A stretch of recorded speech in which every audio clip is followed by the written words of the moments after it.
Ruslan. Here's the Nicki Minaj situation, okay? I'm reading this from CNBC. So, Nicki Minaj faced public backlash Tuesday after tweeting the day before that a friend of her cousin developed swollen testicles and impotence after getting the bang bang. In a series of tweets Monday, the 10-time Grammy-nominated rap artist told fans she would only get the bang bang once she did enough research and recommended that they wear masks and get the shots if they're required for work. Minaj skipped this year's Met Gala, which enforced a bang bang mandate, saying she was avoiding public events generally because she has a new baby at home. Okay, respect to her. My cousin in Trinidad won't get the bang bang because his friend got it and became impotent. His testicles became swollen. So just pray on it and make sure you're comfortable with your decision, not bullied. I had an infant with no nannies during the vid. Who mad? Not risking his health to be seen. Respect to her for not risking her health. Said she was shooting a video preparing for the aired Sunday when she caught. So she caught it. Okay, earlier this year, had no quarantine away from her infant or son for a week. Most people, however, seized on her comments about her cousin's friend, which many people criticize as spreading false information. You have 22 million followers. Okay, so people are mad at her about this because of the symptoms experienced. Minaj's cousin's friends were almost certainly not connected to the bang bang. Try not to say it. Minaj skipped the Met Gala in New York City. Okay, well, first of all, listen.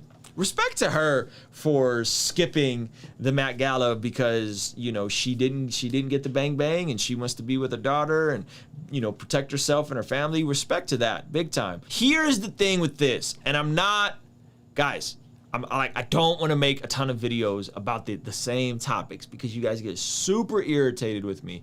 Because if there's the slightest hint of something potentially negative being connected to this bang bang, you guys lose it. Okay, so here's the deal. This is like rudimentary basics that there's a difference between causation and correlation. I know. It's fun to dig up any old story about anything and say, well, see, this person had swollen testicles, this person's eyes fell out, you know, this person was on the way to the gym and had a heart attack, right? And to try and find anything we can to refute something. But again, basic science 101. The difference between causation and correlation. What do I mean? I like Aquafina water. I'm drinking this Aquafina water. It's good. I like it, especially when they're cold. If I drink this Aquafina water and then I go and get in the shower and one of my testicles swells up, that doesn't mean that the Aquafina water is what caused that to happen. Okay? That's not causation. That's correlation. Something correlated does not mean that it caused it. So at this point, yes, there's billions and billions of bang bangs that have went out.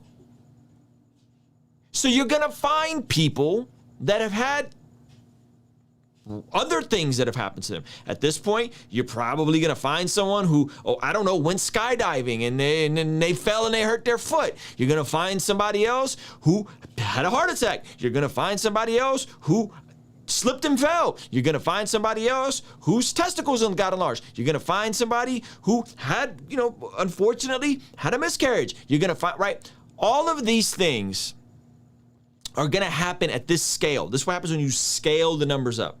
Okay? So when you scale the numbers up for something, there are just by virtue of probability, there's going to be these overlaps. We have to be sober in our assessment of these things and say, listen, causation is not correlation, right? And if we're looking at the Proverbs, the simple believes everything, but the prudent gives thoughts to his steps. One who is wise is cautious and turns away from evil, but a fool is reckless and careless. We can find correlation to anything. You really can. You really can find correlation to anything when you're looking. When 2 billion doses of something have went out, you're going to find some guy somewhere whose testicles got enlarged. That doesn't mean that that's what caused it, right?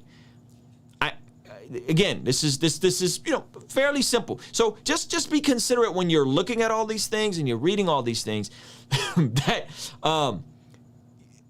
it's not always the way it seems. And here's the deal. So there's causation, correlation, and then also, hey, listen, there's gonna be people that got food allergies, egg allergies, all these different things that happen when something is rolled out at scale, right? There's going to be some form of potential side effects. That is the likelihood. Now, the question is, what is considered safe per the clinical trials? If there's a side effect between 1 and 10,000, is that safe? Is it 1 and 100,000? Is that safe? Well, it's not safe for the 1.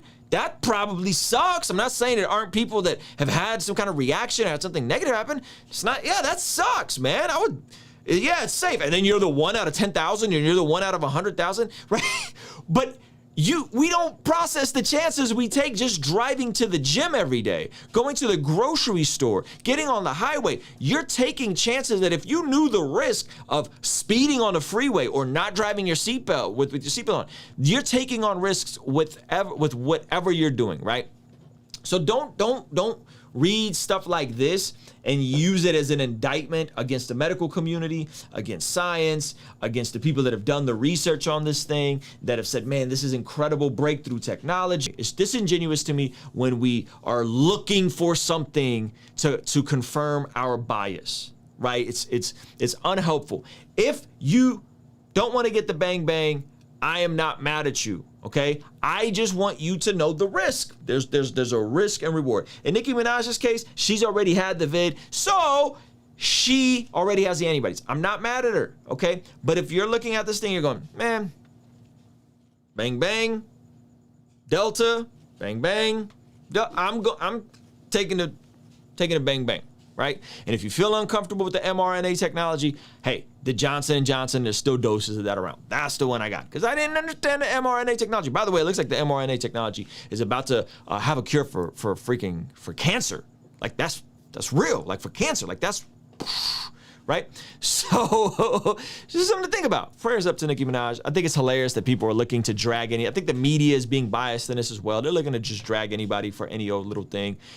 She hasn't gotten it. She's willing to pay the consequences. And so, hey, it is what it is. Respect to her. I think that people who have already had it, though, in my opinion, this is probably going to sound like I'm contradicting everything I just said, but I think people who have already had it, though, shouldn't be shunned from the Met Gala. Like, if you've already had it, you could prove documentation that you already have antibodies. I don't think you should be shunned by whatever event that she wanted to go to. I think that's kind of whack. In my opinion, I think that's kind of trash. Trying to dunk on Joe Rogan, trying to dunk on Nicki Minaj. Like, I think that actually does more harm than good to this entire conversation.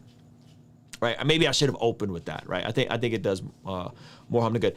So, and in the antibodies last, it depends. Sometimes for life, sometimes for a couple months. Like, I think it depends how bad you have it. Like my sister, she's younger. I think she's just 20, 21 years old. She had asymptomatic vid. When they tested her antibodies, she didn't have any. But she literally didn't have any symptoms. She just tested positive. So she quarantined herself. And so she decided to get the bang bang, right? This is my side of the family that got the bang bang early. Like, they was like, you guys didn't get it? Or like, nah, I didn't get it till June. My wife didn't get it till August. They got it like March, right? It's my dad. So they were like, the moment they get it, they all went and got it, right? And so, but with her, they tested her antibodies and she didn't have antibodies, probably because she didn't have it that bad. So they decided to go get it, right? So that's a little different. Kingstream Entertainment. Ruslan. When the culture says do what you love, we respond with love what you do. You may have responsibilities that you aren't passionate about, but loving what you do means being faithful to what's in front of you, committing to excellence as if that were your greatest dream. Colossians 3:23 says, work diligently at whatever you do as though you were working for the Lord rather than for people. Love what you do. Love what you do. Kingstream Entertainment. Ruslan.